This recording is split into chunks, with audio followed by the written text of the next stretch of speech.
Kasih karunia dan damai sejahtera dari Allah Bapa kita dan dari anaknya Tuhan Yesus Kristus menyertai kamu sekalian. Amin. Shalom, saudara-saudari sahabatku yang terkasih di dalam nama Tuhan Yesus. Firman Tuhan yang hadir menyapa kita hari ini, hari Kamis tanggal 5 Juni 2025, tertulis di dalam kitab Mazmur pasal 103 ayat 12. Mari sahabatku kita simak dan renungkan firman Tuhan yang menjadi kekuatan dan inspirasi untuk menjalani hari ini demikian. Sejauh timur dari barat, demikian dijauhkannya daripada kita pelanggaran kita. Songo dauni habis saran sian hasudutan, di padau ibana sian hita, akka pangalau sitai. Demikian firman Tuhan. Sahabat renungan harian, saudara-saudariku yang dikasihi Tuhan Allah, bayangkan garis lurus membentang dari timur ke barat. Garis ini tidak akan pernah bertemu. Karena dalam hitungan matematika dapat dipastikan tidak ada hitungan angka yang dapat memastikan batas seberapa jauh timur ke barat. Nilainya adalah tidak terhingga. Sejauh itulah Allah menjauhkan dosa-dosa kita dari kita. Sejauh timur dari barat, sejauh itulah Tuhan menjauhkan kita dari pelanggaran-pelanggaran kita. Tentunya ini adalah sebuah ukuran yang bukan sekadar melupakan, tetapi secara sempurna menyingkirkan.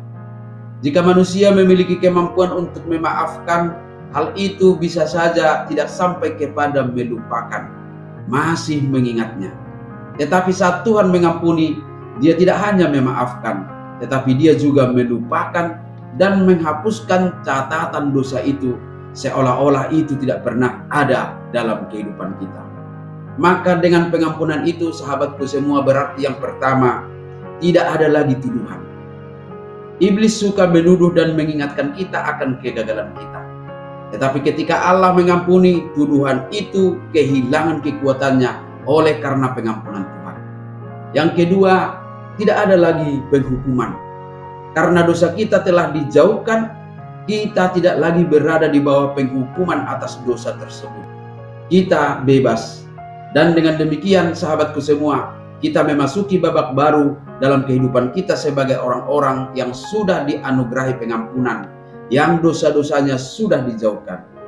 Babak baru itu adalah kehidupan yang bebas dari beban masa lalu. Sehingga dengan kebebasan beban masa lalu itu, kita menghidupi kebenaran firman Tuhan hari ini. Yang pertama, terima pengampunannya sepenuhnya. Ini mungkin yang paling sulit. Seringkali kita merasa tidak layak untuk diampuni, atau kita merasa dosa kita terlalu besar. Buanglah pikiran-pikiran itu.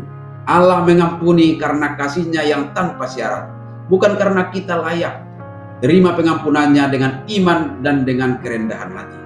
Yang kedua, mari ampuni diri sendiri.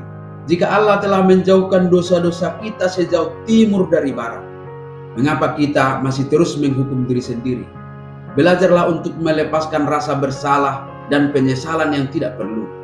Sekalipun hal ini bukan berarti kita mengabaikan konsekuensi atau tidak belajar dari kesalahan, tetapi hal ini mengajarkan kita untuk mau berjuang membaharui diri dan berusaha melawan pengaruh-pengaruh buruk yang selalu mengusik kita dan mengajak kita kembali melakukan dosa. Yang ketiga, sahabatku semua, hiduplah dalam kebebasan. Karena kita telah diampuni dan dibebaskan, hiduplah dalam kebebasan itu. Jangan biarkan masa lalu mendefinisikan siapa kita hari ini. Mari gunakan energi yang sebelumnya kita habiskan untuk bergumul dengan rasa bersalah, untuk melayani Tuhan dan sesama. Dan hal penting yang terakhir adalah buka hati untuk mengampuni orang lain. Jika kita telah menerima pengampunan yang begitu besar, kita juga dipanggil dan diperintahkan untuk mengampuni orang lain yang bersalah kepada kita. Tidak ada hal yang paling membahagiakan secara rohani bagi kita selain dari merefleksikan pengampunan dosa kita dengan pengampunan kepada sesama. Amin. Selamat beraktivitas, Tuhan memberkati.